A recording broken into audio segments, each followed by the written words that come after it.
The decision on whether to release the secret Jeffrey Epstein grand jury tapes is back in the hands of a circuit court judge. An appeals court ruled the lower court mistakenly thought it did not have the legal standing to release the tapes, but says it actually does. Investigative reporter Terry Parker is live at the clerk of court's office downtown with a look into what this new ruling means. Terry? Hi, Felicia. The clerk of courts actually controls the records and has them here, but he is not allowed to release them. And finally, 17 years after Jeffrey Epstein was given basically a slap on the wrist charge, those secret grand jury tapes may finally be released. And tonight, both the clerk and the state attorney say they should be.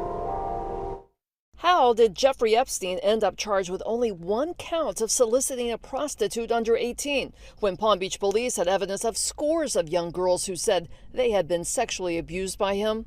An appellate court ruling says a circuit court judge does have the authority to unseal the secret grand jury recordings so the public can finally know what happened that led to that minor charge. The appellate court sent the Epstein case back down to the lower court, which is going to allow a judge to review the actual Epstein grand jury transcripts and documents and recordings in private, and then determine if there's a public good to be released to the public. Previously, two judges who heard the argument the grand jury tapes should be released said state law does not allow it. The Palm Beach Post appealed the most recent ruling, and the appeals court concluded the judge has the authority to review the material and to decide if releasing it would help further justice.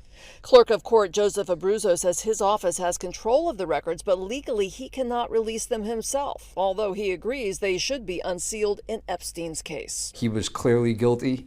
There's a lot of unusual circumstances surrounding this case. I think the public does need to know what happened and what transpired in that grand jury, and I think we're getting closer, or we're definitely took a step forward to get the records released. And the case will not go back to the original judge who said he didn't have the authority to release the tapes, but due to routine new judge assignments will go to a new judge. So it's unclear how quickly he might rule in this case and when and if we will get to see and hear those secret Epstein tapes.